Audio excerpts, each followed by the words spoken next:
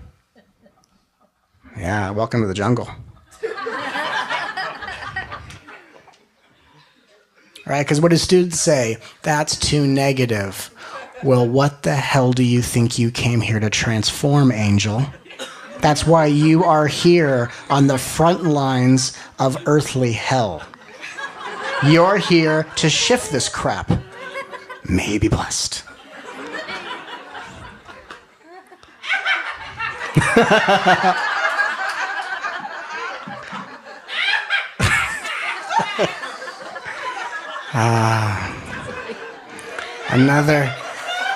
Another bon voyage party for a student. Arrivederci. Namaste. Hakuna Matata. Peace out.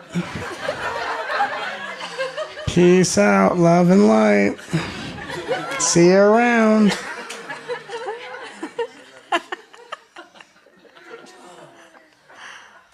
Even if, you just sat like a meditation and you just sat quietly, may you be blessed. You say it slowly. And the next time, some people get into the mantras and they want to do it like in a very rhythmic pattern, like kind of like, when people do the pranayama breathing, there's the breath of fire and you get into that quick kundalini stuff. A lot of times, the reason why I don't teach like that is because that kind of a thing creates an altered state of consciousness that gives the student a break from themselves, but it doesn't help to unravel the student for the master to emerge. That's why if you ever hear me talk, I don't necessarily recommend, people can do what they want to do, but in the way that I teach, I don't recommend a lot of hallucinogenics. I don't recommend them at all. I don't recommend hallucinogenic drugs or, Kundalini yoga, can be kind of like poking a tiger. Easy with the Kundalini yoga or the breath of fire, because again, it's one thing when a student gets peace from themselves and can be clarity and perspective.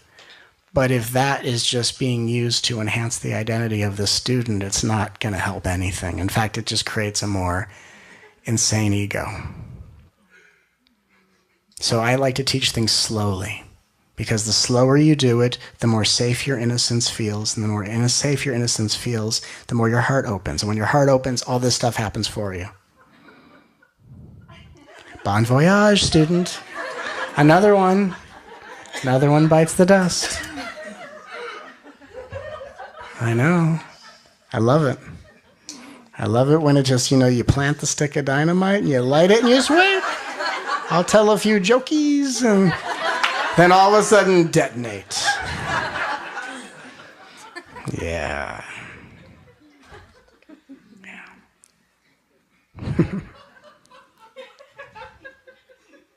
I love it. Wonderful. It's a wonderful sound to my ears. Laughter is the sound of release. It is the student being returned home to the light of salvation and the master emerging in all of their ecstasy, glory, and perfection. And all you have to do is to open the door to the endless blessings. That everything in life is happening just to inspire blessings. Now, in the beginning, here's something interesting. In the beginning, it will seem like you're living in a world of tumultuous behavior and activity. What you're seeing is a world that you came to bless, that shows you what a world looks like, not having received your endless blessings yet. So the world in the beginning only looks negative because, wow, here's the world I came to bless. I didn't know I was here to bless. And this is what a world looks like when deficient of the blessings of the Lord that I came to offer. Right? You came to a planet People have put out their prayers. Please send the divine to be with me. Send me an angel. They sent you and all of us. And we're here to fulfill those blessings. And this is what a world looks like prior to starting to unleash that. As you start to unleash blessings on the world only acts in a way to help you with your flashcards in your angel college, in your spirit guide school, to bless people with the opposite. It's a practice. And over time, you become the first one that emerges as the purity and wholeness of what you've cultivated through your blessings. And then as that happens, another mistake that happens is that you become transformed by the grace of your own blessings. And you go, okay, cool, I'm done. But what a master knows is I might be the first one that's transformed by the grace of my blessings, but I don't stop until it expands and expands and until everything in the world matches this vibration. So once you're transformed, you don't stop the blessings. This isn't like a Western medical approach where you take something until your symptoms subside, then you stop. This is where we invoke the medicine of blessings, and when we get positive results, we do it more. And when we have nothing else to yearn for and we are beyond perfect angelic beings, we bless more. Until it expands out of your field and transforms everything around you. Then it transforms humanity, the world, the universe, the galaxy, and it just keeps going.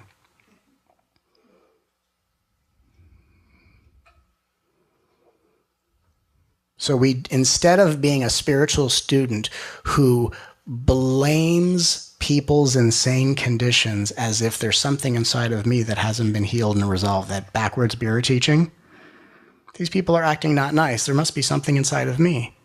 No. They're acting insane because they're trying to coax the master within you to start blessing. And once you start blessing, everything within and throughout is transformed. So you're not the cause of what you see.